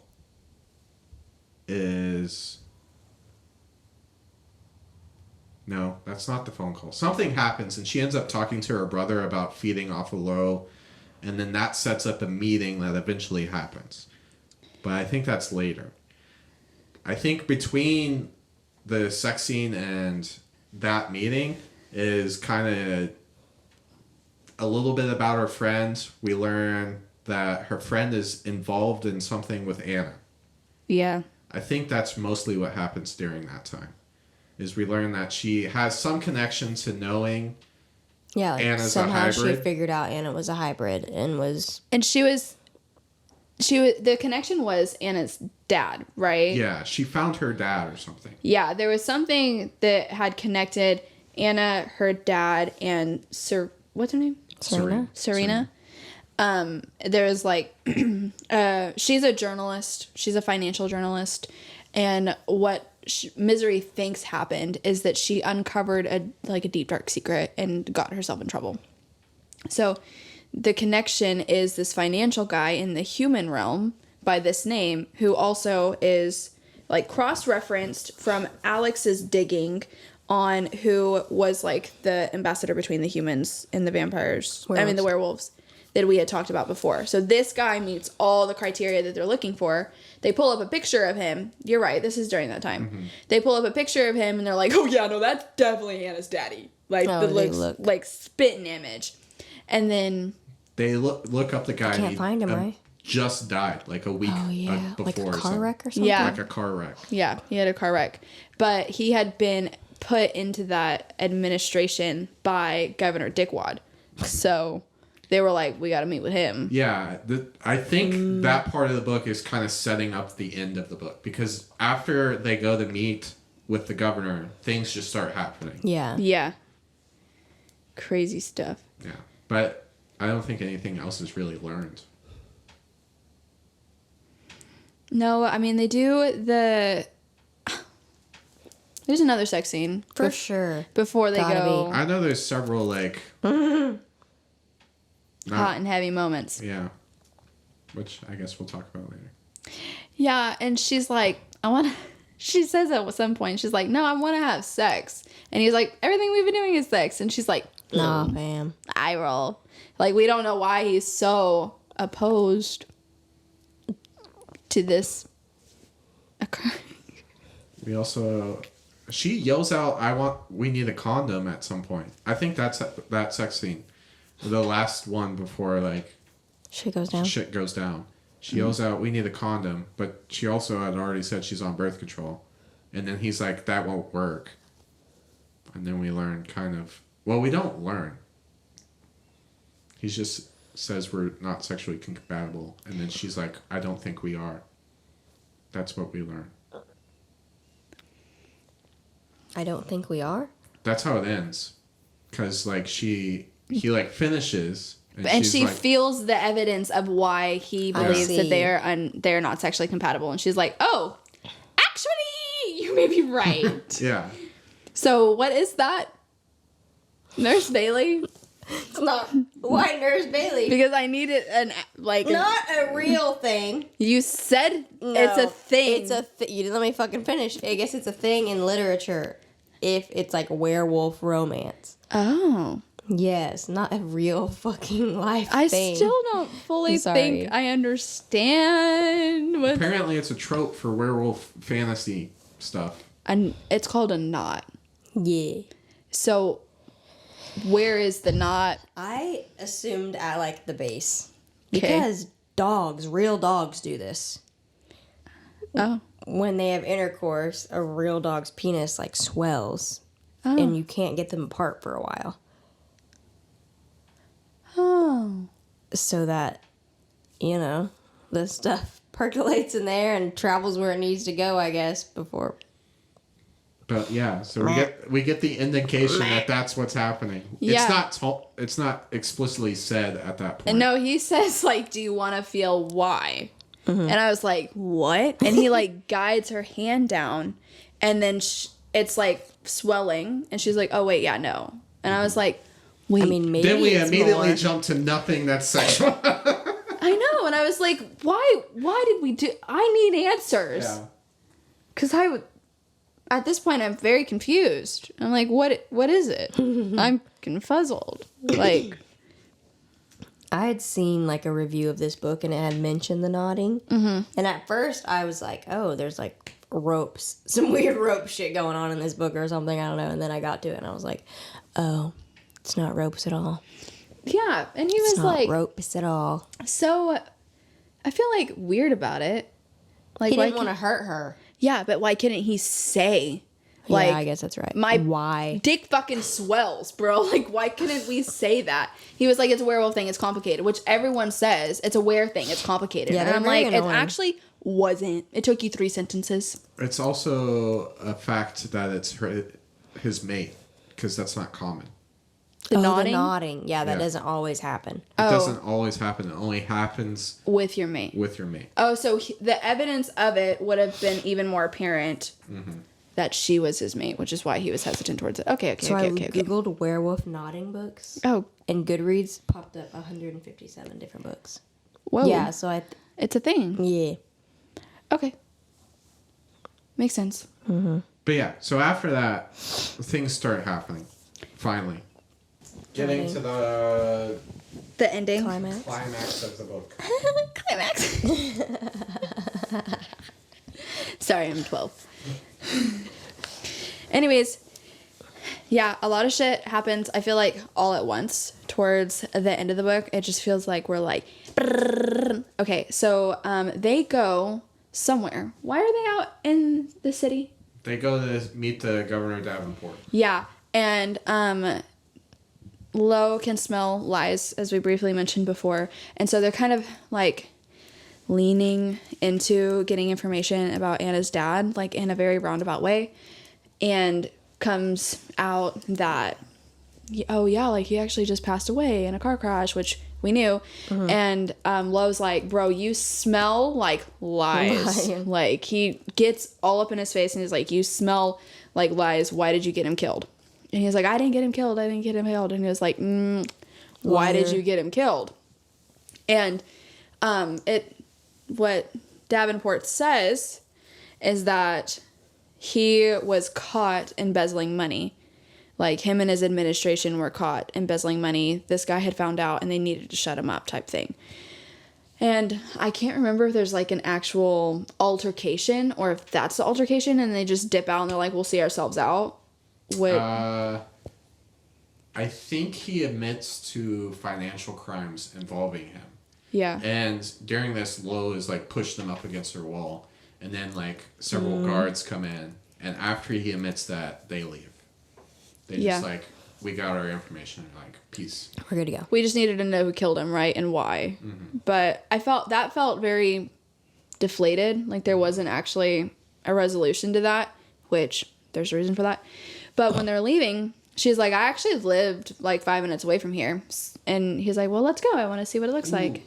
What's up? I think we're missing the scene with Owen first. That's what we're missing. Because they meet with Owen and Gabby. You're right. Yeah, that was before Davenport? That was before Davenport, because once they go to the apartment, that's when shit starts. Yeah, You're right. I knew the apartment is. Yeah, you're right. So we gotta go back to that. Okay, so they go to meet Owen, and he brings Gabby, which at first I'm like, why? Like, why was that necessary? And she's under the impression that Gabby is the mate that is up for collateral. So when Lo grabs her hand, she's like, oh, I guess he's doing this to make her jealous because it's an unrequited mating bond or something like that. So she's like all up in his head, and he's like, are you good? And she's like, yeah, I'm fine. The conversation that was actually held there was just a little bit more information on the friend's disappearance, though, correct? And some other stuff. Oh, he was vying for his dad's position on the council. Yeah, that's the big one, is Owen's trying to Overthrow. basically have a coup to overtake his dad's council seat. Yeah, and he's like, I've been building support slowly but surely, in secret. I've been smart about this. And she's like, you're gonna get yourself killed. And he's like, give me a little bit more credit than that. And I'm surprised the whole time that Gabby is a part of this conversation. Like, she's present. And we find out from Gabby, that Owen is like the only one that'll talk to her, which tracks. And this encounter between Lo and Gabby is so superficial that Misery's like, what Didn't the he like fuck? ask her what she went to school for? Yeah. Some weird question where like, you should have known that if that's your fucking mate. Yeah, that's your mate. Like, you should know what they're getting their degree in, that they're actively pursuing because they have all this time on their hands because they're literally doing nothing else. So she like starts putting pieces together. And she's like, that's not his mate. No way, no. And then she they go to the apartment. I can't remember. Right before that, they also learn that the cameras in front of Selena. Yeah. I can't remember. What do you mean? The camera? The cameras in front of her apartment were jammed. And that was like, that becomes important soon. But we learned that also. Okay. Yes. And then we go to the apartment. And she asked him, either in the car ride or at the apartment, like, what do I have my degree in? And he was like, oh, you major in this and you minor in that. And she's like, okay. And she's like putting all these connections together. And I can't remember why they started, but they started getting frisky. They have sex. They had full sex. Yeah, first time. And she's a virgin. And he's not, but that doesn't matter. But full sex. Yeah. I'm sorry, just I guess that's a weird way to put it, but yeah. But full. The nodding incident happens. No, it doesn't. No, it doesn't. He pulls out. Because I was like, no, he doesn't. What? I won't. Never mind. I'll leave it to the review. Okay. I'm a little confused about that whole thing. Like, does nodding it only, but they still, or they don't? They do. They do. So he did, but he did it before. So what's the nodding? It just it's you do it while he's coming. Oh, so he pulled out right before. Yeah. Okay. Sorry. And then there's some exchange of words about stuff and scents, and then she just jumps into, "Am I your mate?" Yeah. So doesn't she ask him? Yeah, she's like, you can tell me. It's I'm your mate. Just say it. Because she even says, I feel the same way too. I can't explain it. Yeah, I don't have the hardware that you're talking about. I can't understand the mating bond that you're talking about. And he's like, don't use words that you don't understand. Those are hateful words. And I was like, oh no, he's going to deny it. And he was like, I'm sorry, whatever impression I've given you. But he never explicitly says, you are not my mate. Yeah, but he was fucking rude. He was rude. He was curt. He was alpha. What the fuck's going on? No, and she's like... Yeah, that's the thing, is he changed people. He went straight to alpha. Yeah. And she's like, she's seeing the switch, which I feel like should have also been like a dead giveaway. But I feel like this is also a common theme in Allie Hazelwood books. Is like after the first time, that's when the conflict hits. And I'm like, can we maybe choose a different timing period? 2 times. Yeah. No times. Yeah. Like, can we maybe not literally as she, is losing her virginity to this man that she thinks that she loves? Like, can we not do that? Like, can we not break her heart like this? But then he gets a call. And he dips out. He's like, I gotta go. I'll have somebody pick you up. And she's just like crying and Yeah. Well, I would too. She doesn't have tear ducts, so she's not crying. But yes, immediately heartbroken. She is heartbroken, and she's like, I can't believe I got this all wrong. Everyone is right. Like, I invest into relationships way more than other people do. And then she's in her head about her friend disappearing. She's like, my friend didn't disappear. She ran away. Yeah, she's got mad She at me didn't and care left. about me as much as I care about her. Like, she's totally all up in her head. And then, what's his name? Mick shows up, and he's like, hey, he told me to come get you. And she's like, okay. All sullen and everything. Which her and Mick... Not paying attention. Yeah, but her and Mick have been, like, kind of close. Yeah. I mean, he was, like... the nicest the only one nice to her, and was, like, usually the guard at her door. And, like, they would have conversations, and, like, they would talk. So they were kind of close, I would say. Yeah, she calls him her favorite wear. Yeah. And also, he's super close to Lo. Well, yeah, it's... And his super second. protective to Anna. Well, he's got a lot of seconds. That's but true. He's, like, especially close to Mick. And he is the only second... of the old pack. That was also a second when the other guy was alpha. Yeah. But we learn a lot about Mick before what's about to happen happens. Oh, yeah. His family was killed by vampires, and I think... That was like his mate. His mate? It wasn't like his... And his 16-year-old son. Yeah. Oh. Yeah, they were both killed in an altercation. Yeah. Yeah. Oh. So, like, we learned a lot about Mick. That's some tea that should tell you where we're headed. Immediately, as she's getting in the car, he, like, sticks her with a needle and she passes out. Yeah. Yeah. Like, oh, fuck. I know. I was not ready. I wasn't ready. It probably was obvious. I don't think it was.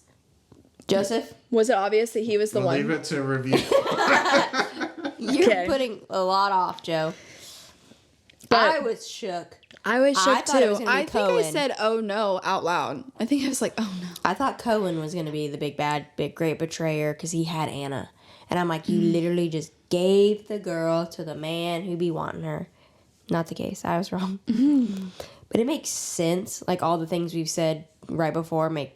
Like, after I realized Mick was, like, no good, I was like, that tracks. And Lo can also smell really. Yeah. And so his How did smell... he deceive? His smell had changed because Lo had thought it was grief. He thought that it was grief and, like, just discontent. And in reality, it was, like, deceit. Rage and deceit. And because it was just a shift, and, like, it happened after the fact, that's what everyone just, like... Assumed that it was. So, yeah, I mean, he flew under the radar for a very long time. So, yeah, so she gets taken somewhere and wakes up... Her friend. With her friend. Her friend is there. Yeah, I know, and I was very happy. I was very happy that she was alive. Okay, I'm like, still trapped. And she's, like, not well, per se, but she's in one piece. She hasn't been tortured. She's alive. She's alive. She's been semi-cared for. She's been fed. She's got books all around her. Like, she's not in a white 4x4 box, Yeah. So, yeah, it's shitty, but it could have been worse. So they wake up and they instantly hatch a getaway plan, which I'm like, literally, you've been here 20 minutes and you're already, like, getting yourself out of this situation. Yeah. Like, how realistic is that? Yeah, because that girl's been trapped forever and couldn't get out. Yeah, she's been trapped 3.5 months. Yeah. And immediately, upon waking up, Misery tells her whole plot line of why she disappeared. Mm-hmm.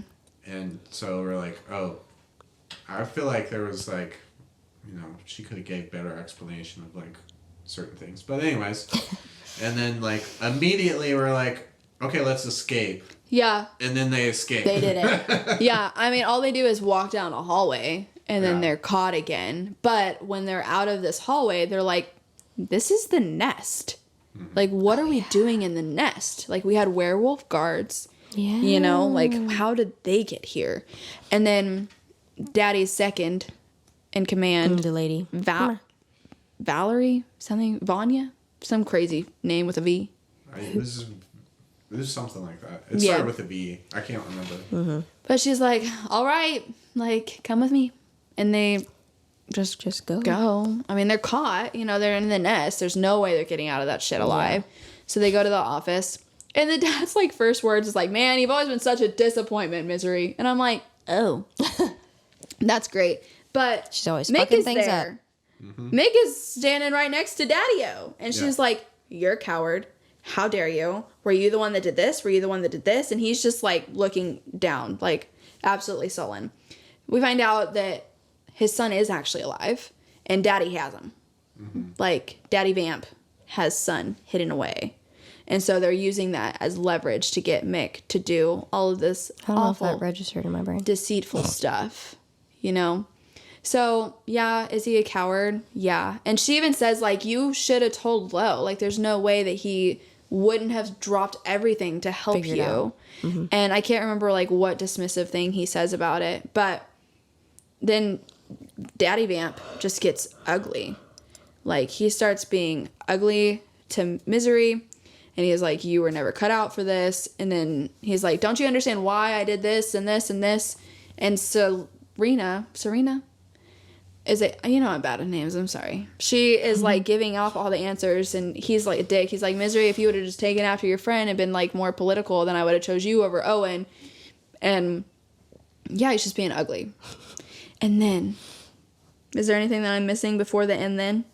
The whole plot dump of what's all been going on. Yeah. That happens, though, before anybody comes in. Before the and then? Yeah.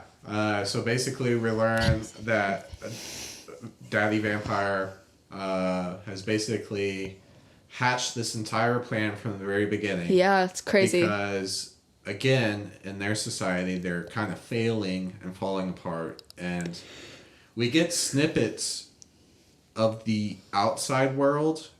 And basically the outside world is completely different. Like, most societies are integrated. And this all takes place on a parallel kind of Earth. Mm. Like, we don't get the idea that they're in the United States, but they're in the United States. And the rest of the world, most cities seem to be integrated where no one really cares what you are and you can kind of just do whatever you want. Because we also get that from Lo, where he's like, he went abroad for college and like lived amongst humans and was an architect or studying to be an architect. But so in this society, Daddy Vampire very much wants to keep everything still separate because he sees his life as threatened. Yeah. And in the very beginning of the book, we learn that the Wares have now made a pact with the humans, which had used to be only exclusive to the vampires. Mm-hmm. And they made this pact through a new governor who has been elected by the humans as seen as this bringer of change, you know, progressive person. Because the old governor is seen as this corrupt... Governor Dickbad. Basically, yeah. And so in this thing, we learn that he's hatched this plan from the beginning to basically destroy the Wares, and he used his daughter as this pawn, and she's learning that she was this pawn, and yeah. And she was the target of the poison. She was. He tried to kill her. He tried to kill her. As an excuse to start the war. Kill the Wares. Yeah. Which is just heartbreaking. Yeah. So, like, there's this huge buildup where he's trying to... She's like, how dare you do all these things? You're so evil. And he's like, I'm not evil. This is for our kind. Yeah, this is for the good of the many. And you've never understood that. Mm-hmm. Yeah. So he's, like, trying to explain it away as, like... When does her brother and, like, Lo come in? Because they come in. They do. It happens kind of in this conversation.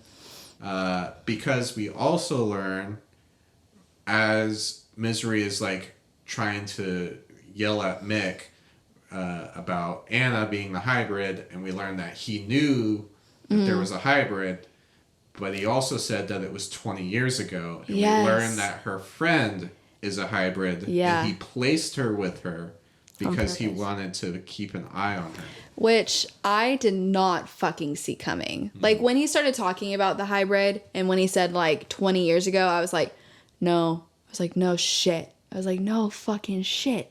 And I was like, no fucking way he found this bitch. And then placed her as, like, his collateral's companion. Like, no fucking, no. And she just, like, looks over at Misery, and she's just crying. And I think she's, like, we find out that she never really understood what was going on. She knew something was going on. She was asking questions. And that's what piqued a lot of people's interests. And that's because no one told her. Yeah, part of the missing piece. That she was kind of figuring it out She throughout started life. having things that would happen, and she would disappear, and she never told Misery. And then eventually this ties into... Oh, wow. My bad. I hit my own mic for once. But anyways, this ties into her, her plot line, where we learn that she started researching these things, found Anna, and then that led back to her getting captured, and then them learning about another hybrid. Yeah. Which is just crazy. Like, this book actually did have, like, a lot of layers to it. Mm-hmm. And I was kind of surprised. The way that they came together was actually like, oh, okay, no. Like, it was pretty smoothly really tied up. It. Yeah. Mm-hmm. And then at one point her brother comes in. I don't remember what he says or does, but he... has Lo in tow. Like, tied up. Yeah. They come in eventually because... the brother betrays her. So we also learned that Daddy Vampire is was part of the plot to get Anna also. Yeah. So Max was trying to get for Daddy Vampire, not Emery. Yeah. Emery's been chill. Yeah. None of it's been Emery. Well, part of it had been Emery. There were some loyalist attacks that were her, but nothing with Anna. You're right. So yeah, then Lowell comes in with Lowell. God damn it. Lo comes in with Owen. And we get this idea that Owen was actually a double agent for Daddy Vampire. Which I totally believed. Me too. Like, there was no doubt in my mind. I was like, that bitch. I was like, yep, checks out. Yeah. Yeah. And then we get a whole thing of, like, him admitting that she's the mate because stuff. And then she learns that she can compel him to tell where Anna is, because this is mate magical stuff. Mate magic. Then she's content on dying. Yeah. And then a bunch of shit happens all at once. Yeah. Yeah. No, it's crazy. Yeah. So we learned that hybrids can eventually shift just later in life, because then her friend shifts with Lowell. God damn it. Why do I keep saying... I see his name as Lowe's. I don't know why. So I think Lowell. So she shifts with Lowe after Owen takes his shackles off. Yeah. They shift at the same time, and then there's... carnage. Bloodshed. Yeah, they turn on the wolves and kill everything. They kill Mick? No. I didn't think so. No, they interrogate the fuck out of him, though. But yeah, so that's kind of like the climax, is like... Mm-hmm. You learn all these things, and then they don't kill Daddy Vampire, but they kill his second and kind of dismantle what's happening. Yeah. And then we, like, get out of the room, and then we find out the brother was actually in cahoots with Lo the whole fucking time. Yeah. He was like, no, that was Lo's idea. Like, coming in like that. And Misery's like, And then it really threw me for a loop. I'm like, so he didn't betray her. I'm like, whose side are you on, bro? Yeah, and she finds out through this whole shit dumping that she is his mate, as she suspected. And so she's going through a shit ton of whiplash, bro. This is like within 12 hours that she's getting fucked, heartbroken, found a friend, escapes and gets, mentally abused. Betrayed by her brother, JK. Oh shit, my friend's a werewolf. So, I'm this bitch's mate. My brother's on my side. My dad's fucked. He's probably gonna die. Can you imagine? I would just be like, I gotta go to bed. like, I can't do anything else. Like, that's fucking insane. So she doesn't. She's like, do with him what you want. I don't even care. Her daddy Vamp. She's like, do with him what I want. I don't even want to know like what you do. Like he doesn't deserve any last words from me.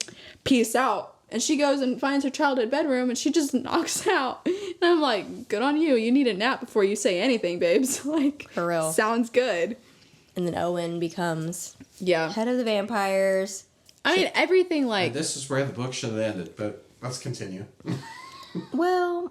Listen. But then it wouldn't have been a happy ending. It wouldn't have. Sure. Okay.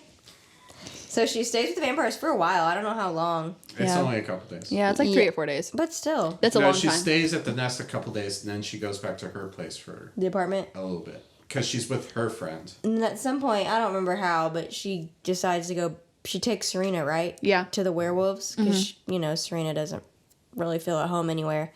So she takes Serena to the werewolves, and when she goes, she sees Lo and whatever. Then she decides to live there? Question mark? Mm-hmm. Pretty much. Oh, yeah. So she takes her friend to Juno, who is like, basically like, you can be a part of our group. Yeah.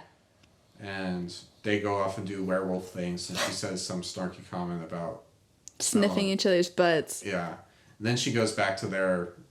Lo's house, and she sees that there's boxes. Yeah. She's going to be moved out, and then they have a big to-do. Yeah, she sees all her shit packed up, and she's like, oh, I'm getting evicted. He don't want me here. And I think she's, like, sulking, and then Lo comes, like, out of the woodwork, wherever he was.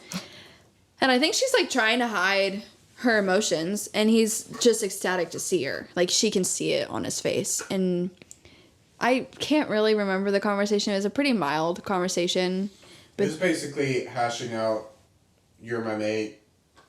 Yeah. And her being like, I don't have the hardware to understand that, but I want to do this or whatever. Yeah. Who cares? Bullshit. And she wow. She refers to the boxes and he's like, oh no, like I was just packing up your stuff because those windows that are at the nest, like I'm having them installed here. I didn't want your stuff to get damaged. And she's like, wait, what? That's really expensive. Like that's a lot of work or whatever. And he's like, yeah, no, this is your house too. Like, what do you mean? And she's like, oh. And I'm pretty sure they just like come together. Then we have they fuck. 50 pages of fucking. That's dramatic. It's dramatic, but it's like 20. Some good fucking. What? Some good fucking. I still don't know what you're saying. It was some good fucking. Okay. Well, they decided to try it. Yeah. And it was apparently amazing. She described it as painful pleasure, I think is what she said. Yeah, I mean, and then what you were saying was right about like they just can't. What do you mean? What I was saying was right? I mean, in this context, because they don't disconnect. Yeah. She falls asleep on him, and they don't disconnect for like 30 minutes after the fact, and I'm like, damn. Then they go to the shower and immediately do it again. Yeah. They stay in the shower like that? They didn't describe what happened after. No, it was just like they had done the thing. She's like, I'm gonna go shower, and he's like, Alpha, like, no. Like, and he's like, wait, that was irrational, sorry. And she was like, well, how about we go bathe, and then we do it all over again, and you can still, like, your scent will still be on me. And that's what leads to the shower. And then I'm pretty sure that's the end. Pretty much. And then there's a prologue. Epilogue. I had access to an epilogue. Okay. Apparently there was. What happened? You know what happened because I told you last night. Well, tell me again. Basically nothing. We get this third person of Lo, where it's describing what's going on as Lo, and Anna's showing back up. Yeah. This is like the day later. It's Anna, nothing. Cohen brings Anna. And Cohen brings Anna and comes in his pants because her her friend's there. Oh, Cohen. Because that's Mates with her friend. No. That's his mate. He realizes that's his mate. Yeah. And that's how it ends. That's how it ends. He says, I'm fucked. And Lo says, this is going to be a problem. And then that was the end of the book. Yeah. Yeah. I'm hoping for either a short story or something. I think there's going to be a second one. But I don't know because on Goodreads it doesn't say like a number one. I'm hoping that there's like a spin-off short story at least because she is very good at writing fulfilling novellas. So I am hoping for something like that. And where like Cohen gets to help her come into her were self as well because Cohen helped cultivate the man that Lo is. Because Cohen is where Lo got sent to by the original Alpha. We didn't say this before. When he was young, they all knew, like, he has the makings to be an Alpha. Mm-hmm. And the current Alpha always knew that, too. So he sent him away. He was like, get out of my pack. And he went to go live with Cohen. Yeah. And so Cohen was, like, a big brother, fatherly type figure. Yeah, so how old is he? He's, like, 10 years older than Lo or something. Okay. So he's, like, 35. We've read bigger age gaps, haven't we? Yeah. So 500 years. You're right. It freaks me out when I think about it, but it's weird. Okay. So, what was your rating? Probably 4. I'd say 4. 4 solid. There was a lag for me at one point. Like I was really enjoying it. There was a lag. And then shit started happening again. But I can't pinpoint like an exact... The sex scenes were good. The sex scenes were... They were great. Fire. They really were. They were fire. Like, the animalistic, like, whoa. But you're like, whoa. Like, whoa. You know what I mean? Like, they were good. So, good job, Allie. You can do it, man. Like, any scene she writes, honestly, is good. Anyways. Solid 4. What'd you rate it? I honestly...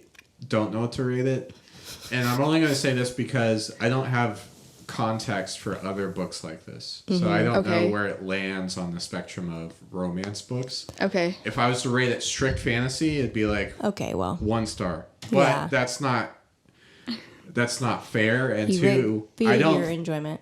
I don't think it was a bad book by any means. Like it was enjoyable. Okay, what if rate the vibes? Rate the vibes. 3, the 4. Okay, I'll take it.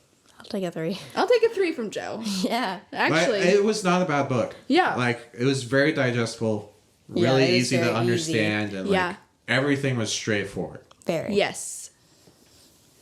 Well, I'm glad. You had said a lot of things that you were going to leave to the review. It's time. You're going to give me questions. Now I got to remember them. You bitch. Do you have them? I didn't write down the questions while he was talking. No. From a male, sex scene. Yeah, from a male perspective. There is. This is what I wanted to say. There's going to be a time before Joe read smut and a time after Joe read smut, because this was very interesting. I've never read anything that descriptive. Wow. This is mild. Exactly what I said. Well, so like. I read mostly fantasy, and like the sex scenes in like fantasy, or even like, you know, the raunchiest, it's not really like descriptive. Like, you know, you get a little description of what's going on, and then you kind of just end and you get to the next scene. Closed door. Yeah. Mm-hmm. This, like, you know, there was a lot of pussy, there was a lot of clit action, there was a lot of describing of cum, there was a lot of describing of wetness. Mm-hmm. A lot of touching. I was like, oh my gosh, that's interesting to read. I've never read like that. Not that it was bad. Oh, man, Joe, we've changed you. He said, my eyes have been opened to what you read. That's what I said after I finished it. It was like, my eyes are opened. Yeah. But no, it was interesting. Oh, shit. Yeah, I would say, like, on a smut level, this is like a 2-pepper book. Of 5? Of 5? Yeah, this is like a 2-pepper. Okay. I would have given it maybe a 3. I don't know the things you've described of some books you've read recently. I'm saying this is. It was it Rowan's book that we read that was the In the Mouth. Yeah. That's a 3, maybe 4 pepper for me. But I know that you have a new, like, high. 5 pepper. You have a new 5 pepper. I know, you described it to me. It was a lot. I didn't even read it. It was a lot. Yeah, I don't think I could read that. Why? It doesn't sound appealing to me. It was an author. Her name is Sarah Kate, I believe was her name. Yeah. And that's all she will say. 5 peppers. 5 peppers. 5 peppers. What is this on Goodreads? Did you look it up? 4.14. 4.14. Good. I'm glad that it's doing well, like, universally. It's only been out for a while, but... Also, I knew what would happen within the first chapter. But her dad? Yep. What the fuck, bro? All of it. Almost... Well... he disgusts me, too. So the prologue where it's at the wedding, I knew basically the plot line. I didn't know who was involved, but I knew that there was going to be some conflict where the vampires are going to be like the bad guys in this scenario. Because there's just a lot of context clues. It's hard to describe my method, but basically, if you want to try to predict something in media... I don't. The easiest way to do it is if an author says something or shows you something, it's important. So, like... No shit. Well, that tends to give away a lot of things. Nah, see, like, I read for fun. Like, I'm not trying to piece shit together. I want to be taken aback. I want to be like... like, I mean, there's sometimes I try to piece things together. Like, if I'm reading a thriller or... Yeah. I'll try, but... I've only read, like, 3 thrillers. I don't even know if they're thrillers. Not usually very successful. They're, like, I don't know the difference between a mystery and a thriller. So, I've read 3 of those genre. Okay. But yeah, so, like, within the wedding, I kind of knew what was going to happen. Like, there was going to be that type of conflict. And then as soon as I met the dad, I was like, okay, he's the conniving, like, master planner. So he's involved in the ending somehow. I didn't know, exact specifics because that's impossible to know. But I knew, like... the werehuman friend. And it was set up very much in a way that you automatically knew the wares were not the bad guys in this scenario. So I knew they were, like, not the bad people. The very first thought I had was, like, the humans were more of the bad person. But, again, once I met the dad, I was like, oh, this relationship has existed. Obviously, he's the one that's in charge of everything. And then, what else? The one thing I didn't know was her friend. I didn't guess that. Nor there was really no way to guess that. Yeah. They didn't show us any of the clues. But I will say, I think her friend should have died. Oh. Yeah. I would have liked a darker ending. No shit. I think there should have been more... But I guess that doesn't really fit the romance thing. No. But I think, like, her... You have to go, no. That was my main know, complaint. Not to the... Like, obviously, the romance, I guess, was supposed to be the main plot line. But the plot line that I was interested in was very sparse through the book. And then you just get it told all at the end. Yeah. Yeah. We're not here for that, usually. Yeah. It was a nice, different thing. Yeah. Yeah, it was like it was different enough to where it's not like a contemporary romance like what we've been doing, but it wasn't mentally taxing like what a fantasy romance had the potential of doing. So I think it was a really good like middle ground between those two, especially like the season that you and I are both in when it comes to like our reading for fantasy. Yeah. Or the podcast. Yeah, the podcast. Oh. Just like that lull kind of. Mm-hmm. Do you want to introduce our next episode? Yes. So next time we'll be doing Beach Read by Emily Henry. Never done her before. No, and it's actually quite surprising because we both are pretty big fans of her. Mm-hmm. This is her first contemporary romance book. Oh, it was? Yeah, this was her first contemporary, like adult romance, I believe. Okay. Because she's written some YA things. Oh. But I know this was the first one of like the big ones. The big ones you think about for sure. Yeah. But I think it was actually like her first romance, so. Are you going to be reading this one with us? What's the turnaround on this? Not sure We'll yet. talk off camera. What's the turnaround? I'm dead. Probably not, if I'm being honest. That's fine. He wasn't vibing with it. It's not. I think I would read more of like Bride situation, but I've heard you describe Beach Read, and I think I. There's no plot. Yeah. To be honest, so. Okay. I mean, the kind that he's interested in. Gotcha. Like that's the problem. Is like I like things to be like complicated and It's not layers upon layers, and me being like, oh shit, at the end. I don't think that'll give him that. No, it probably The won't. romance It's very side simple. to me is like, Well, if you're like bored or whatever, I'm sure you could probably get access to the audiobook because it's been out for so long. It's probably on Libby or whatever. But it's a good read. It's a good one. So I'm excited for that one. And it is the first Emily Henry. So That's all.